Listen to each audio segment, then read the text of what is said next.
I've individually worked with 100+ swimmers, from beginners to triathletes to elite swimmers, and I noticed a pattern. The same freestyle mistakes were cropping up over and over again. I found that certain fixes work every single time. In this video, we're going to talk about 22 solutions that can make your freestyle simpler, easier, and most importantly, faster. I'm Lukas Siska. Welcome to the channel. I'm so glad you're here.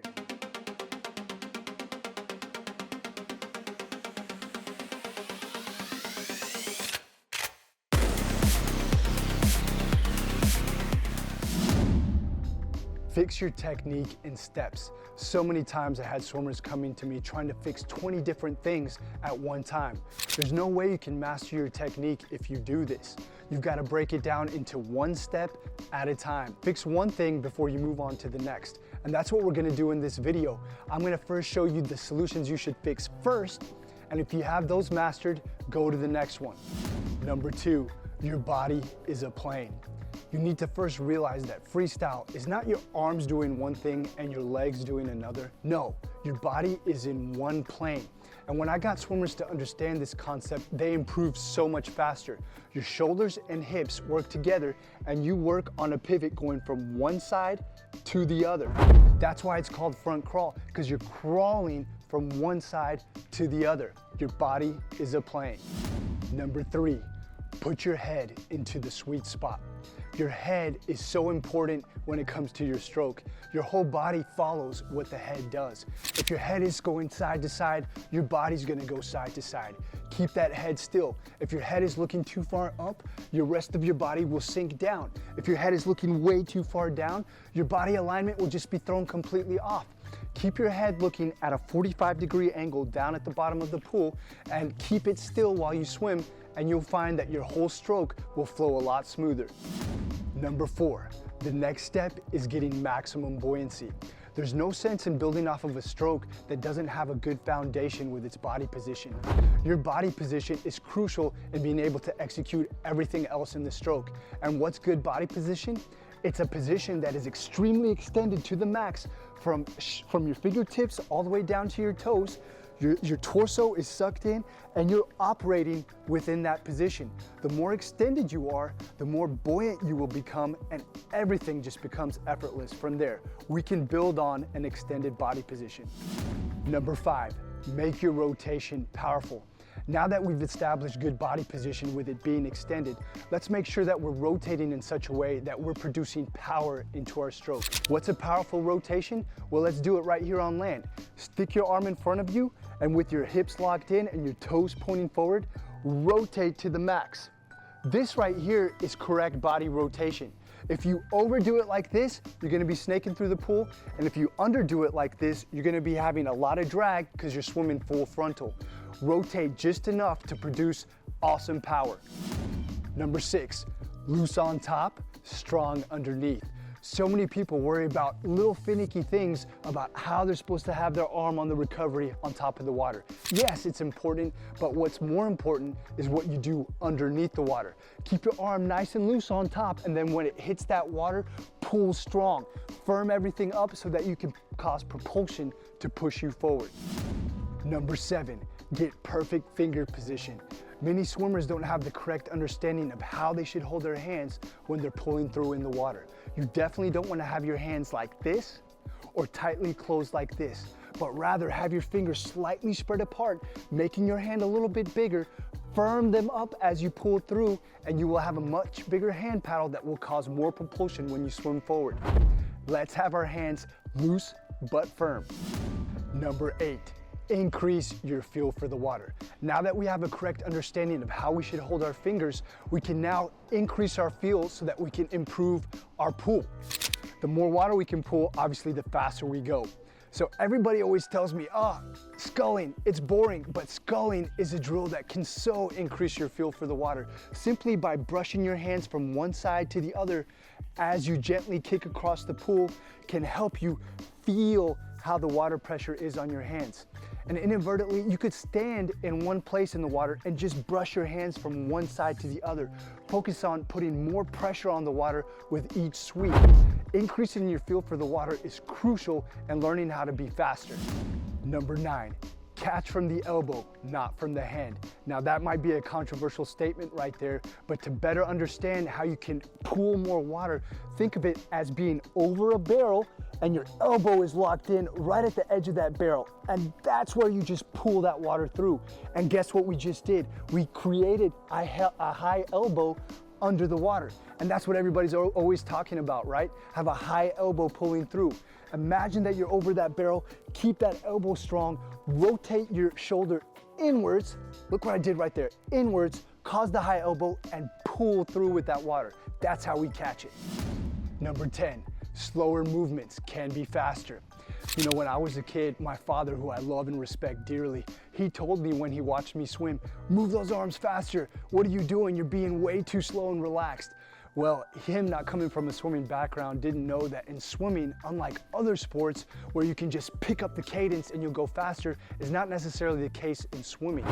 Long, powerful, slower strokes will actually make you go faster many of the times. Even if you're a sprinter, it doesn't mean just spinning those arms out of control, because likely you will slip through water. You have to be long and strong in swimming to produce power. Number 11, exhale your air. You wouldn't believe how many swimmers don't realize that after they take a breath, they need to exhale their air so that they can be ready for another breath when the time comes. I've even seen elite swimmers that exhale some of it, but not the proper amount, and just throw off their rhythm, but by not following that breathe in, breathe out method that you would use on land. Don't forget to exhale your air to get that perfect swimming rhythm. Number 12, don't bilateral breathe. Yes, that's another controversial statement. Don't bilateral breathe when you're racing or trying to train hard. Bilateral breathing, yes, there is a place for it, but it is a drill. It's to help balance out your stroke when you swim. You don't want to be bilateral breathing if you're in the middle of a triathlon race or a hard swim set. You need to get as much air in you as possible so that you can swim as fast as you can. How else is your muscles going to get oxygen? Number 13. Don't forget to finish your stroke. Yes, that's right. A lot of swimmers pull up their arms way too quickly and they don't finish it all the way, missing massive amounts of propulsion that could push them forward.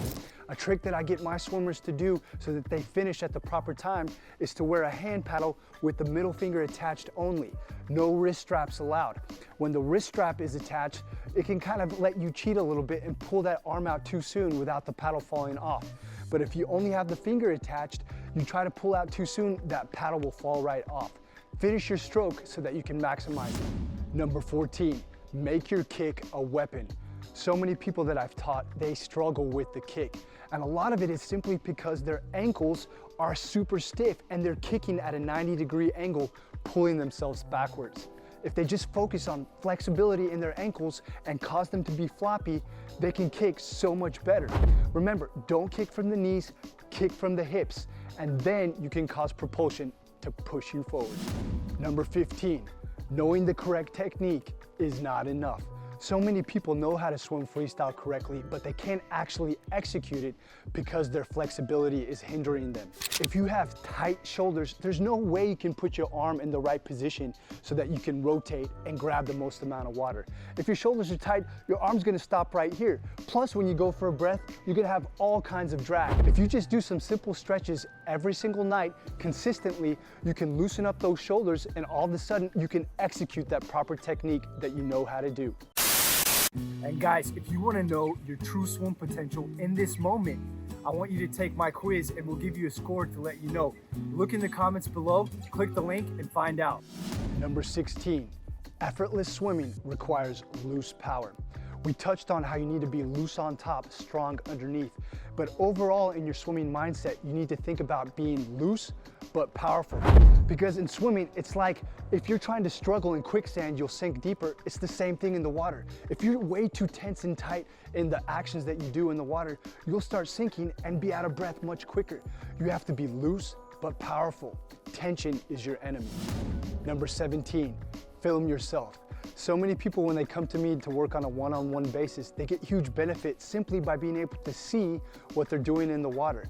It's huge, guys. If you get somebody to video you just for 15 or 20 seconds so that you personally can take a look at your stroke, you will so better understand it. Film yourself to unlock what you really can do in the water.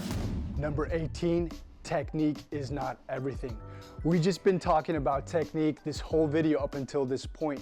But you need to realize, don't use technique as an excuse. I hear so many swimmers tell me that they don't want to start training yet because they haven't mastered the technique first. Actually guys, did you know that if you increase your swim fitness, your technique will naturally improve as well? You should work on your technique as you're building swim fitness. Don't separate them. Number 19, equipment is your friend. You might be telling me right now, how can I swim more if I don't know how to swim properly in the first place? Well, that's where equipment comes in. If you have problems with your sinking legs, you can use buoyancy shorts. If you don't know how to catch the water properly, there's a tool that can hook your arm up so that you pull through the water with your elbow high. There's all kinds of things out there that can help you achieve good technique as you build your fitness. Fins and paddles are probably the two most important ones. Number 20, fuel your workout.